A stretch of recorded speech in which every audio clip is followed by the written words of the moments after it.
Fit بال world cup کی تاریخ میں یہ پہلی بار ہوگا کہ کنٹینر سے بنے عارضی اسٹیڈیم میں میچز کھیلے جائیں گے۔ یہ ورلڈ کپ کسی بھی عرب ملک میں ہونے والا پہلا ورلڈ کپ ہے اور یہ پہلی بار ہوگا کہ ورلڈ کپ سردیوں میں کھیلا جائے گا۔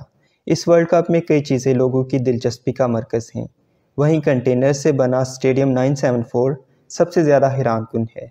اس اسٹیڈیم میں ورلڈ کپ کے 7 میچز کھیلے جائیں گے۔ اس اسٹیڈیم کی انوکھی بات یہ ہے کہ یہ عارضی ہے اور فٹ بال ورلڈ کپ کے بعد اسٹیڈیم میں استعمال ہونے والے شپنگ کنٹینرز اور سیٹیں ختم کر دی جائیں گی۔ اسٹیڈیم 974 میں شپنگ کنٹینرز استعمال کر کے اس میں باتھ رومز، ویٹنگ رومز اور چینجنگ رومز بھی بنائے گئے ہیں۔ وہیں پہ اگر ہم سیٹنگ ارینجمنٹ کی بات کریں تو یہاں پر 40,000 لوگ بیٹھ سکتے ہیں۔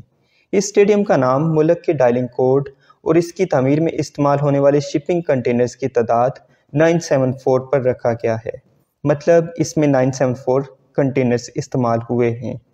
اسٹیڈیم کے ڈیزائن کو اس طرح ترتیب دیا گیا ہے کہ اس میں قدرتی ہوا گردش کرتی رہے، جس کا مطلب ہے کہ اس میدان کو ایئر کنڈیشننگ سسٹم کی کوئی ضرورت نہیں ہے۔ اس اسٹیڈیم میں ورلڈ کپ کے 7 میچز کھیلے جائیں گے۔ قطری حکام کا کہنا ہے کہ یہ پورا منصوبہ قریب واقع بندر کا اور دوحہ کی سمندری روایات اور تاریخ کو خراج تحسین پیش کرتا ہے۔